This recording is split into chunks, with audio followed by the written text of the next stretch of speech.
قاضی اس پر لاجواب ہو گیا، اس نے اپنی سواری، اپنے کپڑے، اپنی پوشاک، جو کچھ بھی تھا اس کے پاس، اس نے سب کچھ وہ جج نے اس چور کے حوالے کر دیا۔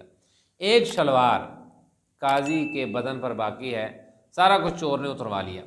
اب چور کہنے لگا جی قاضی صاحب، جج صاحب یہ شلوار بھی اتاریں۔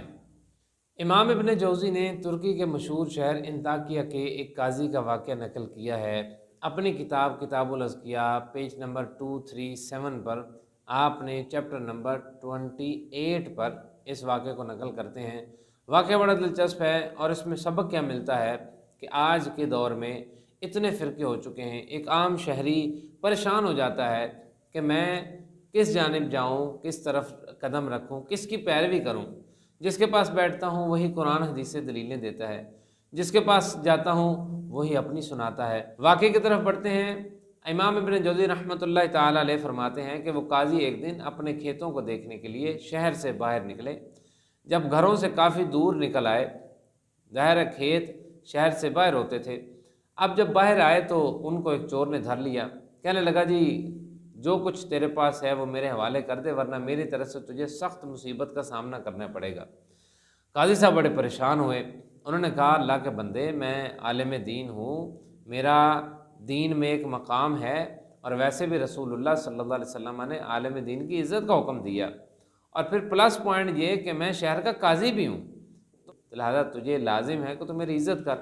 اور مجھے جانے دے، میرے رستے کو خالی کر دے۔ اب چور کے کہنے لگا جی الحمدللہ، معاذ اللہ کہنے لگا اللہ کا شکر ہے کہ اللہ نے مجھے میرے قابو میں کسی غریب نادار مفلس کو نہیں دیا جو کہ کلاش ہے، بلکہ ایک صاحب ثروت کو دیا کہ اگر اس سے کچھ مال میں لے لوں گا تو وہ واپس جا کر اپنا نقصان پورا کر لے گا، لہذا میرے دل پر کوئی بوجھ بھی نہیں ہوگا۔ قاضی نے کہا خدا کے بندے تو نے رسول اللہ صلی اللہ علیہ وسلم کی حدیث پاک نہیں سنی؟ آپ صلی اللہ علیہ وسلم نے ارشاد فرمایا دین وہ ہے جسے اللہ پاک نے بھیجا ہے، ساری مخلوق اللہ کے بندے ہیں، اور رسول اللہ صلی اللہ علیہ وسلم کا طریقہ ہی آپ کی سنت کہلاتا ہے، لہذا جس نے رسول اللہ کے طریقے سے ہٹ کر کوئی طریقہ اختیار کیا وہ بدعت ہے، اور ہر بدعت گمراہی ہے، اور گمراہی جہنم میں لے جاتی ہے، لہذا تجھے یہ لازم ہے کہ تو میرا رستہ چھوڑ دے۔ تجھے میں نصیحت کرتا ہوں کہ تو ایسے ڈاکہ مارنا، چوری کرنا، ڈکیتی کرنا یہ رسول اللہ کا طریقہ نہیں ہے، لہذا تو اپنے آپ کو بچا۔ اب چور اس پر علمی بیان دیتا ہے، اور دیکھیے کہ چور بھی پڑھا لکھا ہے اور کس طرح اس حدیث پر جرح کرتا ہے۔ اس سے پہلے ایک تمہید کا جاننا ضروری ہے کہ حدیث کی کئی قسمیں ہیں، اس میں سے ایک حدیث ہوتی ہے مرسل، کہ تبع تابی پھر تابی سے لیتا ہے اور تابی پھر صحابی سے نہیں لیتا تو ہے لیکن وہ بیان نہیں کرتا، اور وہ کہتا ہے رسول اللہ صلی اللہ علیہ وسلم نے ارشاد فرمایا، جبکہ اس کو کہنا یہ چاہیے، تبع تابی کو کہنا چاہیے جی میں نے تابی سے لی ہے، تابی کو کہنا چاہیے میں نے صحابی سے لی ہے، صحابی کو یہ کہنا چاہیے کہ یہ میں نے رسول اللہ سے سنا ہے۔ اب درمیان میں اگر ایک بندہ بھی سکپ ہو گیا تو وہ جس طرح کے صحابی سکپ ہو جائے تو اس حدیث کو مرسل کہتے ہیں۔ چور کہنے لگا جی قاضی صاحب آپ نے جو حدیث پاک سنائی ہے نا، یہ حدیث پاک مرسل ہے، اور مرسل جو ہے وہ فقہ شافعی جو کہ مذاہب اربعہ میں سے 4 معتبر فقہ ہیں اسلام میں، ان میں سے فقہ شافعی بڑی معتبر ترین ہے، اس میں یہ حدیث پاک حجت نہیں ہے، دلیل نہیں بن سکتی، لہذا آپ کا یہ حدیث پاک مجھ پر پیش کرنا میرے لیے دلیل نہیں ہے، مجھ پر حجت نہیں ہے۔ بالفرض اس حدیث پاک کو حجت مان بھی لیا جائے تو میں اتنا قلاش ہوں، اتنا مجبور ہوں، اتنا بے گھر ہوں، اور میں اتنا نادار اور مفلس ہوں کہ میرے لیے آپ کا مال بالکل حلال ہے۔ وجہ اس کی کیا ہے کہ میں بھی آپ کو ایک حدیث پاک سناتا ہوں۔ ہمیں حدیث بیان کی امام مالک نے، انہوں نے نافع سے سنا، انہوں نے حضرت عبداللہ بن عمر رضی اللہ تعالی عنہما سے سنا، جو کہ بڑے صاحبزادے حضرت فاروق اعظم رضی اللہ تعالی عنہ کے۔ آپ فرماتے ہیں کہ اگر دنیا سارے کا سارا خون ہوتی تو پھر بھی مومن کو اس میں سے کھانا حلال ہوتا۔ نیز علماء کا اتفاق ہے کہ اگر کوئی شخص اس کو ڈر ہے کہ ناداری اور مفلسی کی وجہ سے میرے خاندان والے کہیں موت کے دہانے پر نہ پہنچ جائیں، مر نہ جائیں، تو اس کو دوسرے کا مال کھانا حلال ہوتا ہے، لہذا میرے لیے آپ کا مال کھانا حلال ہے، آپ فضول بحث سے گریز کریں اور چپ چاپ سارا مال میرے حوالے کر دیں۔ قاضی کہنے لگا اگر اچھا معاملہ یہی ہے نا تو پھر اس وقت فی الوقت میرے پاس ایسا کچھ نہیں جو تیرے کام آ سکے، تو میں یوں کرتا ہوں، میں واپس جاتا ہوں، کھیتوں میں جاتا ہوں، اپنے خادمین کو پوچھتا ہوں انہوں نے آج کچھ مال سیل کیا ہے، کوئی فصل بیچی ہے؟ اگر انہوں نے کچھ بیچا ہوا تو میں وہ دراہم، دنانیر، وہ پیسے، وہ ڈالر، جو کچھ بھی کرنسی ہے اکٹھی کر کے تجھے لا دوں گا تاکہ تیرا کچھ بنے تو صحیح۔ چور کہنے لگا نہیں نہیں، آپ کی کیفیت اس وقت پرندے کی سی ہے کہ جو ایک دفعہ پنجرے میں آ جاتا ہے تو اس کو پکڑا جا سکتا ہے، لیکن جب وہ پنجرے سے باہر چلا جائے گا تو پھر وہ قابو نہیں آئے گا، لہذا میں آپ کو چھوڑ نہیں سکتا۔ مجھے یقین ہے کہ اگر آپ ایک دفعہ میرے ہاتھ سے نکل گئے تو پھر آپ کو پکڑنا بڑا ہی مشکل ہو جائے گا، اور نیز یہ بھی خطرہ ہے کہ آپ جب کھیتوں میں جائیں گے پولیس کو ساتھ لے کر آئیں گے اور پولیس مجھے پکڑ کر گرفتار کر کے زندان یعنی جیل میں ڈال دے گی۔ قاضی کہنے لگا یار میں تجھے قسم دینے کے لیے تیار ہوں، ایسا کوئی معاملہ نہیں ہے، میں قسم کھاتا ہوں کہ میں جو وعدہ کروں گا اس پر پورا اتروں گا۔ چور کہنے لگا کہ نہیں، آپ کی قسم اس وقت کی معتبر نہیں ہے، وجہ اس کی یہ ہے کہ ایک مسئلہ ہے یمین المکرہ لا تلزم، کہ مجبور کی قسم کا کوئی اعتبار نہیں ہوتا، اور ویسے بھی رب کائنات ارشاد فرماتا ہے 14ویں پارے میں الا من اکرہ وقلبہ مطمئن بالایمان، مگر وہ جو مجبور کیا گیا